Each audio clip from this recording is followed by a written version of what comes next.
Hello everybody, Brain Bean here from the Brain Bean Gaming channel, and if you're like me and just about everybody else in the world, you're probably playing Pokemon Go, or at least have heard about it enough to think about downloading it for yourself. And while this is a fantastic game, the one thing it doesn't do a very good job of is telling you how to actually play it. So in this video, I'm going to try to give you as many tips and tricks as I can to get you started in the game as fast as possible so you can get back in there and start catching Pokemon. Ready, go!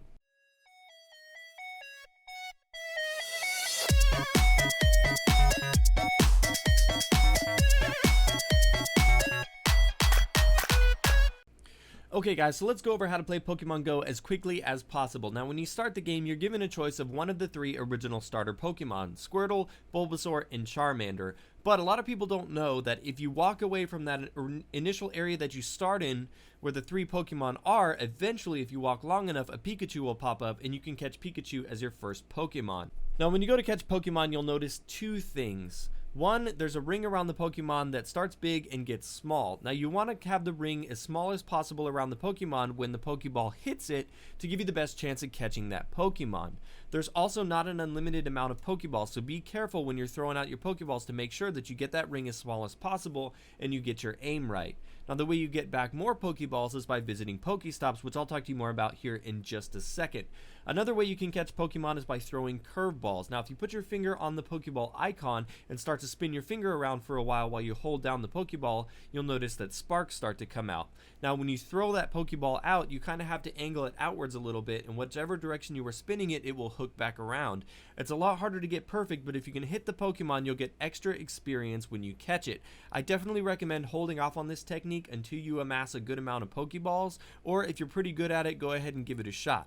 Okay, let's talk about Pokestops. So you'll notice on your map that there's all over these little blue markers with a little blue box floating above them. Now when you get close enough to interact with the Pokestop, that box will turn into a ring, and when you click on it, there'll be a little circular picture with whatever that point of interest is at that location.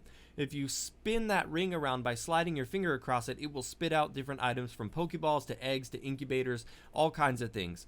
These Pokestops can be reused every 5 minutes, so I recommend finding a route around a couple of them, or just finding a spot and hanging out for a while and getting as many Pokeballs and items as possible. Another thing you can do with the Pokestops is add a lure. There's a little module on there that you'll see, it'll say empty Pokestop module or something like that. You can put a lure in there to attract more Pokemon to that location for 30 minutes. Now inversely, you can also use incense to attract more Pokemon to your location for 30 minutes as well. Okay, so let's talk about how eggs work. Now when you go to your Pokemon screen, up in the top right hand corner, you click there, you'll see that all of your eggs are right there. You can click on an egg and then you'll have to select an incubator to put it in. Now these eggs range anywhere from 2 kilometers to 5 kilometers to 10 kilometers. Now when you click on that egg, you actually have to walk that distance to get that egg to hatch. Now the maximum speed that the game considers walking is 20 miles an hour. So you can't really get away with hatching your eggs by driving around town, but definitely something like riding a bike, or even just making sure that you keep your car going fairly slow when cruising around the neighborhood looking for Pokemon. Don't Pokemon and drive. Let's talk about how to evolve your Pokemon. When you catch a Pokemon, it will give you 3 of that type of Pokemon's candies. So let's say you catch an Eevee, it will give you 3 Eevee candies as well as a little bit of Stardust.